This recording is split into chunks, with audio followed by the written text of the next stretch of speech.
We woke to the news this morning of the motor racing legend Sir Stirling Moss passing away at the age of 90. Yes, he lived to a grand old age.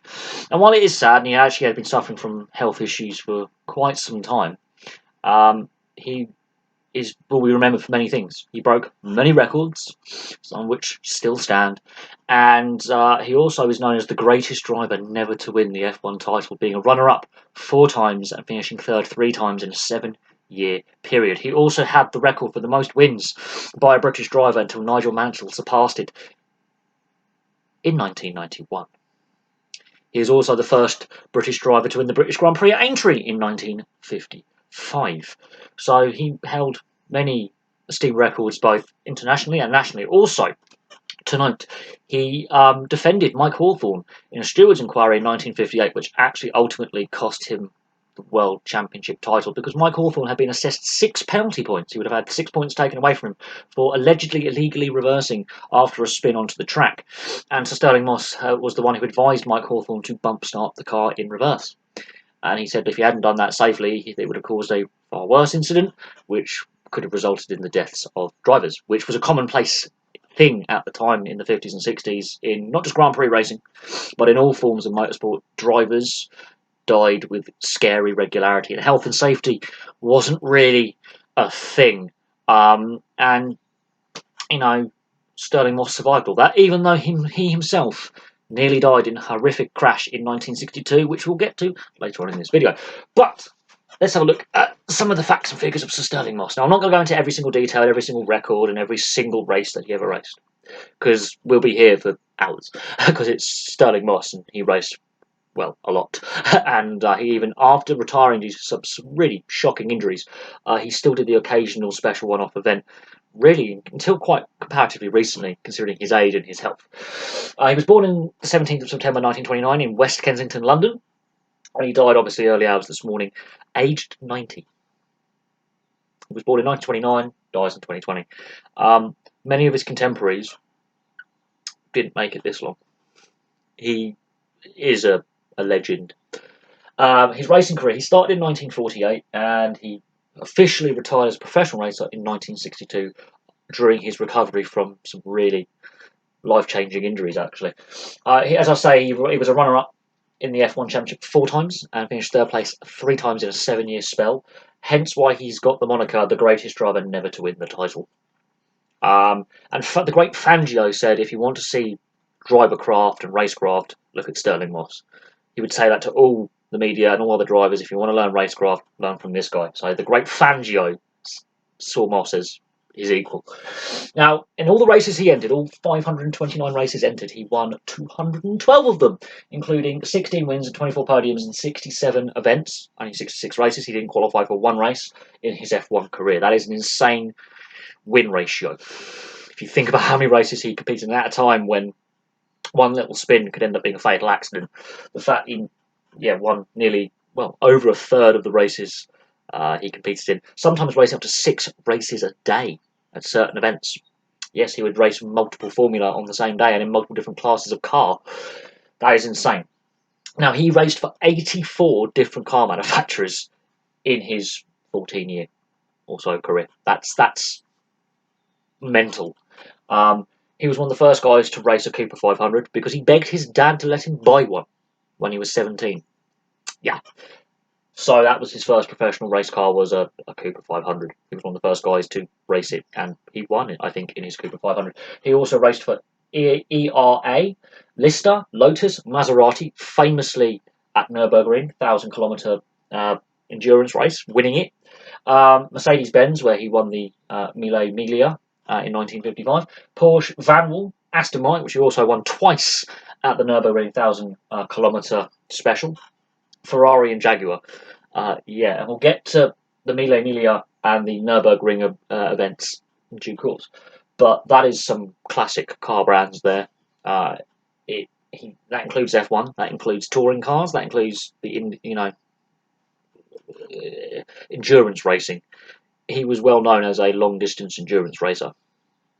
And we'll get to some of the crazy feats he pulled off on endurance racing now.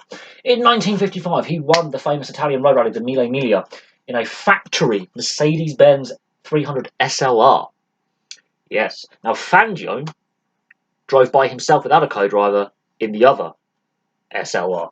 But so-called Sir Stirling Moss decided to use a co-driver, Dennis Jenkinson, who was actually a motoring journalist, and he wasn't his first choice, but they pioneered something, pace notes. They tried using radios at the time in the 50s. That wasn't really working, couldn't really hear. They practiced with radios. They decided to come up with pace notes. Now, if you look at modern rallying today, they will have the radio mics, but they actually have the pace notes. It's because of these two, Dennis Jenkinson and Sir Stirling Moss, in 1955, doing 1,000 miles with pace notes. And Jenkinson then realised half the time Stirling Moss wasn't paying attention to a word he was bloody saying, because he was doing about 130 mile an hour up windy Italian roads in the Apennines, and he was so focused the pace notes were pretty pointless. They also spun off at one point and crashed. They were overtaken. They then overtook the car that overtook them because his wheel fell off. Yes, and that's something you don't want to happen, but it was a Ferrari, so Italian reliability leading them down there a little bit. And they won in a time of 10 hours, 7 minutes, 48 seconds of consistent, solid driving without a break. That is insane. That was a record at the time. Flat out 1,000 miles in just over 10 hours. That's 100 miles an hour average speed. Well, actually, 107 miles an hour average speed. That is quite a feat. 107 miles an hour average speed in the 1950s is an even bigger feat. And that SLR is now the number, and everything is synonymous.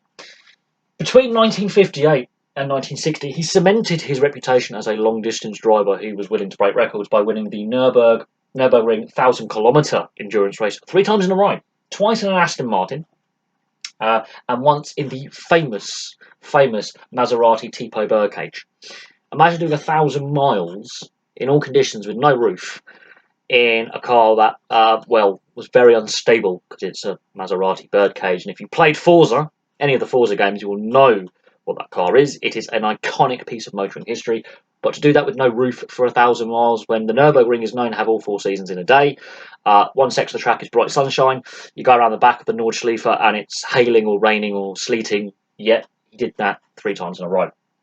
Now, we could go about all his records, speed records in multiple cars, including in Jaguars and Van Wals and Mercedes-Benz and Porsches and Maseratis and Aston Martins, but this is the instant that changes Sir Stirling Moss. In 1962, he crashed his Lotus during the Glover Trophy at Goodwood on April the 23rd, leaving him in a coma for a month and partially paralysed on his left side for 6 months. He then did some road testing. He was a second and a half slower in a comparable car than he was before the accident. He decided to retire from frontline racing. The accident changed him. He was less reactive. He was less in tune with the car. He felt less confident, and he never raced at the top level ever again. He did obviously after then do the other occasional special appearance and special one-off appearances and rallies and such, but that was the end of his professional full-time racing career. But you have to look at what he did in that racing career, especially these 2 highlights. The Nürburgring 1,000-kilometre endurance race, winning it 3 times in a row, and the 55 Mille Miglia in the Mercedes 300 SLR.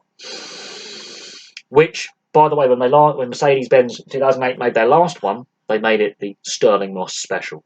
The last ever SLR to come off the factory line in 2008 is the Mercedes-Benz SLR Sir Stirling Moss Edition, and that is a one-of-a-kind car.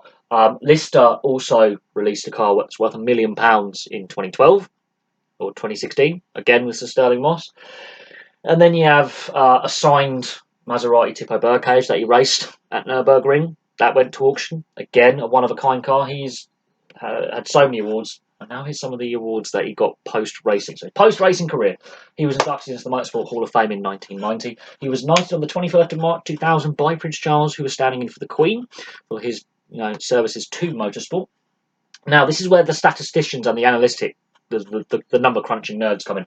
He has been ranked 29th all time in F1 driving standards. If you look at all the results, all races entered, he's the 29th greatest driver of all time. Yes, he's been surpassed by others who've won titles and more races, but that's a pretty lofty number to be ranked overall. He retired from public life in January 2018 after a long period of ill health, including spending 134 days in hospital in 2016 with a severe chest infection and other lung-related issues after going on holiday to Singapore. Yeah, it's not surprising he had chest problems considering the era he raced.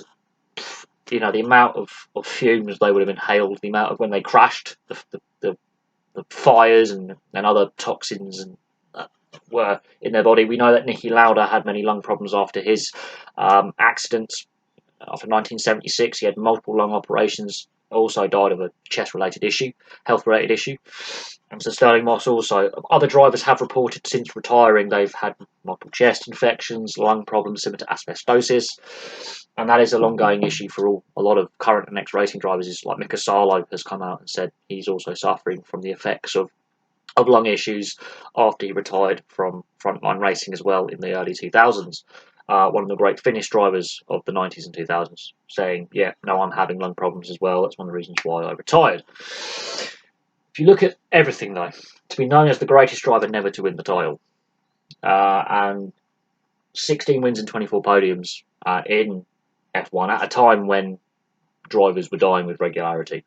And, you know, there's your teammate one day, he's not there the next. But some of the records he holds, as you know, the first British driver to win the British Grand Prix, you know, the fact he narrowly lost out to Mike Hawthorn because he defended him in a steward's inquiry. That's something that I don't think you would see today. Is when you're chasing that title. So he was also a gentleman of the sport, also known as a bit of a party animal as well. But he was known as a gentleman. But that accident in 1962, definitely he walked away from something he shouldn't have walked away from. Even though it took him 6 months to regain full use of the left-hand side of his body, and he spent a month in a coma. If that happened today, he's probably told he's not racing again. He also got some speeding points after test driving a Mini Cooper on the M1. He might have incurred the ire of the traffic police and got a £60 fine for dangerous driving because he was doing a secret test run for Mini on one of their latest cars, and he might have been driving a little bit erratically on the M1 in 1960, not long before he decided to crash his Lotus. But there we go. There's a brief look at the career and the life of Sir Stirling Moss. It is a great sadness that obviously he's passed away this morning, but he did live to a grand old age, and he was an inspiration to many a young racing driver. And again, the era he raced in, and look at some of the brands and the car manufacturers he raced for as well. And